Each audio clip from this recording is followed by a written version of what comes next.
এই কোটা আন্দোলনকারীদের complete shutdown, আর তার ফলাফল আজকে এই অবস্থা। সমস্ত দাবি মেনে নেওয়ার পরেও তাদের আর সে শাটডাউন শেষ হয় না। কী কারণে আমি বুঝি না। আমরা তো সম্পূর্ণ দাবি মেনে নিয়েছি, একটা মানলে আর একটা, আর একটা মানলে আর একটা, আর এর ফল আজকে জ্বালিয়ে পুড়ে সব একদিকে সরকার, আর আজকে কত মানুষ জীবন হারালো, কতগুলি মানুষ পঙ্গু হয়ে যাচ্ছে, কতগুলি মানুষ। এবং ঠিক এই 2001 সালে এইরকম তাণ্ডব বিএনপি জামাত জোট চালিয়েছিল। আওয়ামী লীগের প্রায় 21,000 নেতাকর্মী হত্যা করে, কত মানুষ গুলি খেয়ে তাদের ঘর বাড়ি হাত পা কেটে দেওয়া, চোখ তুলে দেওয়া, মেয়েদের রেপ করা, এই তাণ্ডব ছিল। আবার 2013 সালে অগ্নিসন্ত্রাস, 13, 14, 15 আগুন জ্বালানো, সব যে গাড়ির ভিতরে, বাসের ভিতরে মানুষ, সেখানেও আগুন জ্বালানো। 23 সালে সেখানেও সেই তাণ্ডব।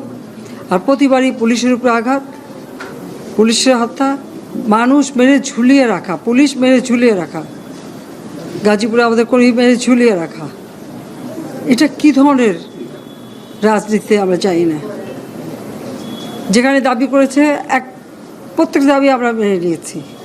আর মামলা তো তাদের না, আমার করা প্রজ্ঞাপন হাইকোর্ট বাতিল করে দেয়, সরকারের পক্ষ থেকেই তো আমরা আপিল করি, এবং ওই হাইকোর্টের সে রায় সেটা স্থগিত করে দেওয়া হয়। তাহলে তো আবার কোটা থেকে যায়। তাহলে আন্দোলনটা কিসের জন্য ছিল? একেবারে শাটডাউন করে সবাইকে তারপরে মারা। যে সমস্ত ঘটনা ঘটেছে আর যেভাবে মানুষগুলি ক্ষতিগ্রস্ত হয়েছে, আর যারা মারা গেছে আমি তাদের আত্মার মাগফিরাত কামনা করি। আর যারা এখন আহত তাদের সকলের চিকিৎসা সুষ্ঠুভাবে হচ্ছে। আমি আমাদের ডাক্তার, নার্স বা কর্মচারী সকলকে আমি আন্তরিক ধন্যবাদ জানাচ্ছি যে তারা দিন রাত অক্লান্ত পরিশ্রম করেছেন, এবং আমাদের স্বাস্থ্য মন্ত্রণালয় থেকে মন্ত্রী, প্রতিমন্ত্রী সহ আমাদের সকলে বারবার এদের দেখে গেছে এবং যা যা লাগে করে দিচ্ছে। আজকে চিকিৎসার জন্য যা যা লাগবে আমরা করে দিচ্ছি। আর যারা পা হারিয়েছে বা হাত হারিয়েছে, আমরা কৃত্রিম পায়ের ব্যবস্থা করে দেব, যাতে তারা আবার সুস্থ মানুষের মতো চলতে পারে, নিজের কাজ করতে পারে। এবং এর মধ্যে একজন আবার প্রতিবন্ধীও, কাজে তার মা যাতে ভালোভাবে চলতে পারে। প্রতিবন্ধী অবশ্য আমরা ভাতাও দিচ্ছি, কিন্তু তাকে আরও ব্যবস্থা করে দেব, আমাদের যতটুকু সাধ্য করে দেব। কিন্তু আমার দেশবাসীর কাছে আমি বিচার চাই, কি অপরাধটা কি করেছি যে এইভাবে, যেখানে আমি মানুষের ভাগ্য পরিবর্তনের কাজ করে যাচ্ছি, মানুষের জীবন মান উন্নয়ন করেছি। আজকে বাংলাদেশ সেই 2008-এর বাংলাদেশ আর 2024-এর বাংলাদেশ তো এক না। বাংলাদেশের মানুষের জীবন মান তো উন্নত হয়েছে। আমাদের অর্থনীতি আজকে কত কত উপরে উঠে গিয়েছিল, এবং এটা মনে হলো যে এটা আর কিছুই না। এটা আমাদের অর্থনীতিকে সম্পূর্ণ পঙ্গু করে দিয়ে বাংলাদেশকে আবার ভিক্ষুকের জাতি করে দেওয়া, এটাই বোধহয় এদের পিছনে ষড়যন্ত্র। সেটাই হচ্ছে সবথেকে দুঃখজনক, যে দিন রাত অক্লান্ত পরিশ্রম করে বাংলাদেশটাকে যখন একটা জায়গায় নিয়ে আসলাম, আজকে সেখানে দেখি এই একদিকে জ্বালাও পোড়া সব কিছু। ঠিক যে প্রতিষ্ঠানগুলি মানুষের সেবা দেয়, আজকে মেট্রো রেলে চড়ে মানুষ কত অল্প সময়ের মধ্যে সময় বাঁচিয়ে কর্মস্থলে পৌঁছাতে পারতো, আবার ফিরতে পারতো। সেখানে ছাত্ররা, চাকরিজীবী, সাধারণ মানুষ সবাই তো যেতে পারতো। সেই স্টেশনগুলি পুড়িয়ে এখন ট্রাফিক জ্যাম, মানুষের কষ্ট। আমি তো কষ্ট লাঘব করেছি, কিন্তু যারা এইভাবে আগুন দিয়ে পুড়িয়ে মানুষের সে কষ্টে আবার ফেলে দিল, তাদের বিচার দেশের মানুষকেই করতে হবে।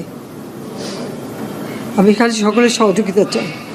আর এইভাবে মায়ের কোল খালি হোক, এটা আমি চাই না। কারণ আমি তো বাবা মা সব হারিয়েছি, আমি তো জানি হারাবার ব্যথা কত কষ্ট। কিন্তু সেই কষ্ট বুকে নিয়েই তো ফিরে আসতে এদেশের মানুষের জন্য। এখানে আমার তো কোনো চাওয়া পাওয়া নাই। আমি তো আমাদের ছেলে মেয়ের জন্য কিছু করিনি, শুধু তাদের লেখাপড়া, নিজেরাই চাকরি করছে, নিজেরাই পড়েছে, আমি কতটুকু করতে পেরেছি। কিন্তু আমি দেশের মানুষের জন্য করেছি। আজকে অন্তত মানুষের ভাত কাপড়ের ব্যবস্থা, চিকিৎসার ব্যবস্থা, তাদের কাজের সংস্থা সবই তো করে দিচ্ছিলাম।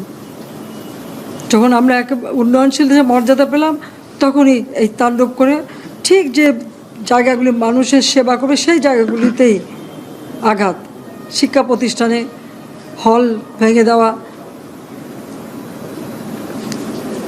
সবচেয়ে দুর্ভাগ্য যে ভিসির বাড়িতে আগুন দেওয়া। এর আগেও একবার ঢাকা ইউনিভার্সিটিতে ভিসির বাড়িতে আগুন দিয়েছিল, আপনাদের মনে আছে। রংপুরে সেখানে আগুন দিয়েছে, ময়মনসিংহ কৃষি বিশ্ববিদ্যালয় থেকে শুরু করে বিভিন্ন জায়গায় এই তাণ্ডব চালিয়েছে। রাজশাহীতে এই তাণ্ডব চালিয়েছে। বিশ্ববিদ্যালয়গুলিতে সেশন জট ছিল, আমি সরকার আসার পর থেকে কোনো সেশন জট নাই।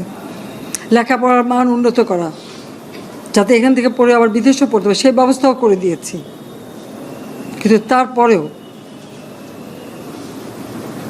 কোটা সংস্কার আন্দোলন, কোটা তো আমি বাতিলই করে দিয়েছি। আমি আহ্বান করেছিলাম যে একটু ধৈর্য ধরো, হাইকোর্টে শুনানি হবে, হাইকোর্ট যে রায় দেয় না। তারপরেও এই আন্দোলন হবে। আজকে এই যে এতগুলি মানুষের জীবনের ক্ষতি হলো, এতগুলি পরিবার ক্ষতি হলো, এর দায় দায়িত্ব কাদের? আমি দেশবাসীর কাছে সেই আহ্বান জানাবো যে এই ধরনের ধ্বংসযজ্ঞের জন্য এই দেশকে নিয়ে আর কেউ চালাতে না পারে। আমি সকলে সাহায্য চাই। আর আমি চাই না এভাবে মায়ের কোল খালি হোক আর এভাবে মানুষ অসহায় হয়ে পড়ুক।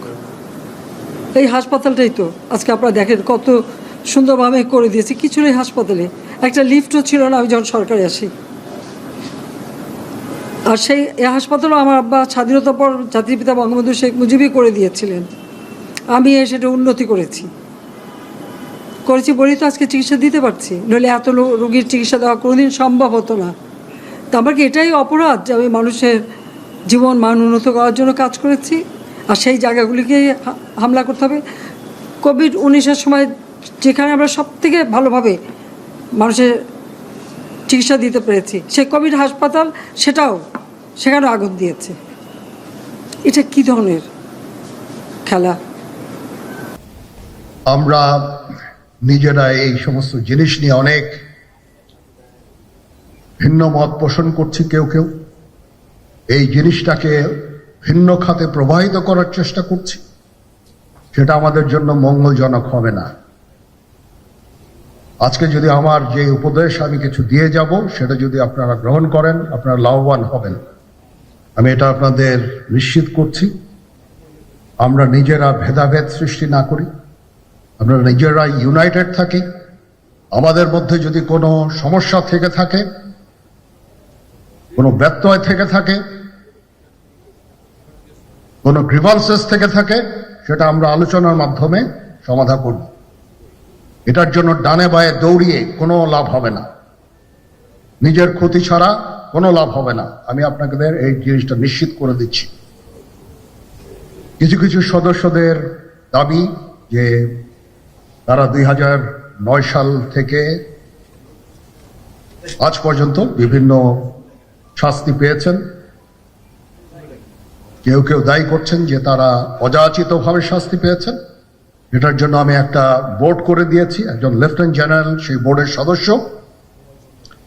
প্রথম ফেজে 51 জন সদস্যর ব্যাপারে আমার কাছে রিকমেন্ডেশন নিয়ে এসেছে। তার রিকমেন্ডেশনের অধিকাংশই আমি গ্রহণ করেছি এবং আরো বেশি আমি দিয়েছি। নেভি এয়ারফোর্সও তাদের এই কার্যক্রম চালিয়ে যাচ্ছে।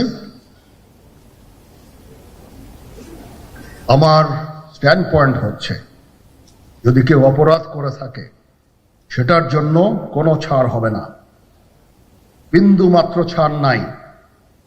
আমি আপনাদের পরিষ্কার করে দিচ্ছি, it is a discipline force. Discipline ফোর্সকে ডিসিপ্লিন থাকতে দেন।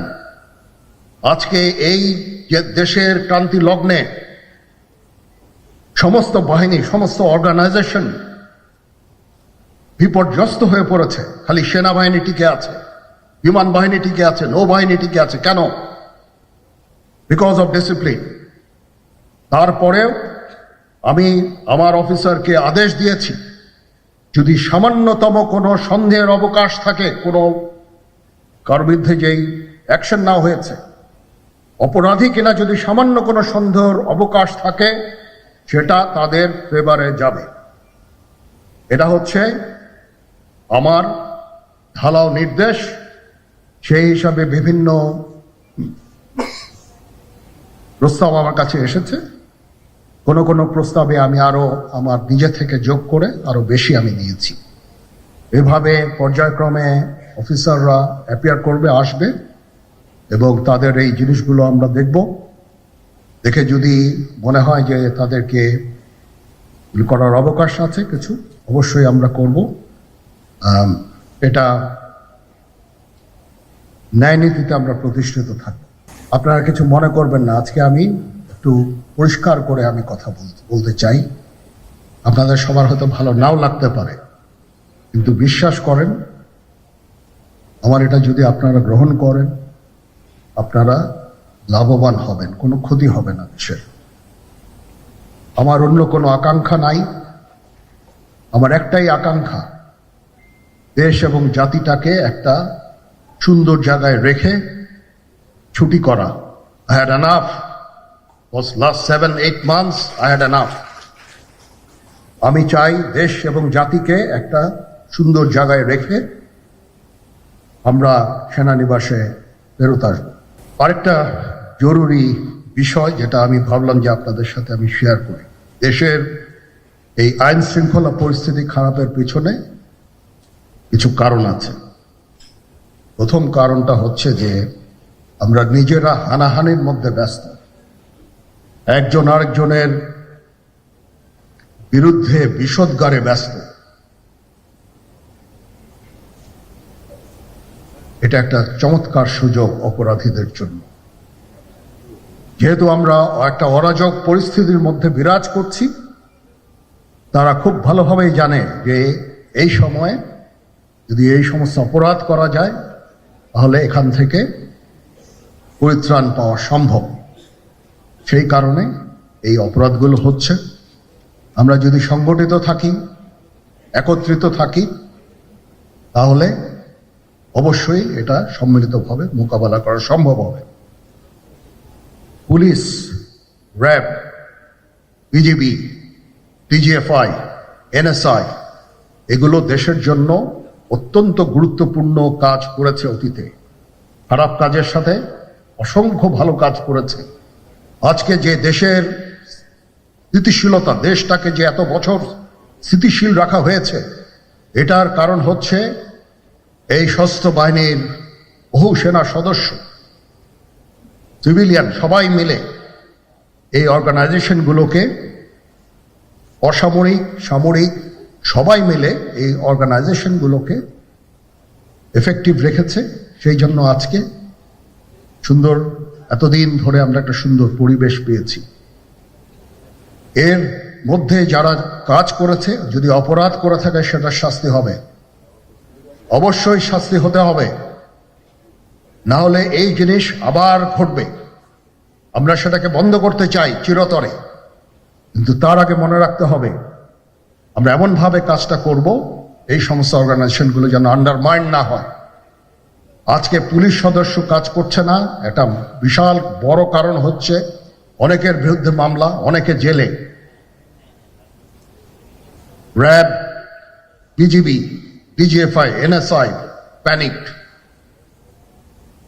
বিভিন্ন দোষারোপ, খুন ইত্যাদি তদন্ত চলছে। অবশ্যই তদন্ত হবে, দোষীদের বিচারের আওতায় আনতে হবে। এমনভাবে কাজটা করতে হবে যেন এই অর্গানাইজেশনগুলো আন্ডারমাইন না হয়। এই অর্গানাইজেশনগুলোকে যদি আন্ডারমাইন করে আপনারা মনে করেন যে দেশের শান্তি শৃঙ্খলা বিরাজ করবে, সবাই শান্তিতে থাকবেন, এটা হবে না, সেটা সম্ভব না। আমি আপনাদের পরিষ্কার করে বলে দিচ্ছি, এই দেশের শান্তি শৃঙ্খলা রক্ষার দায়িত্ব খালি সেনাবাহিনীর না। 2 লক্ষ পুলিশ আছে, বিজিবি আছে, র্যাব আছে, আনসার বিডিপি আছে, আমার আছে হচ্ছে 30,000 সৈন্য। এদেরকে আমি এই যে একটা বিরাট ভয়েড, আমি এই 30,000 সৈন্য দিয়ে আমি কিভাবে এটা পূরণ করব? 30,000 থাকে, আবার 30,000 চলে যায় ক্যান্টনমেন্টে, আরো 30,000 আসে। এটা দিয়ে আমরা দিন রাত আমরা চেষ্টা করে যাচ্ছি। এখানে যে সমস্ত উচ্ছৃঙ্খল কাজ হয়েছে সেটা আমাদের নিজস্ব তৈরি, এটা আমাদের নিজস্ব ম্যানুফ্যাকচার, আমরা নিজস্ব এইগুলো তৈরি করেছি। এই বিপরীতমুখী কাজ করলে এসে কখনো শান্তি শৃঙ্খলা আসবে না, এই জিনিসটা আপনাদের মনে রাখতে হবে।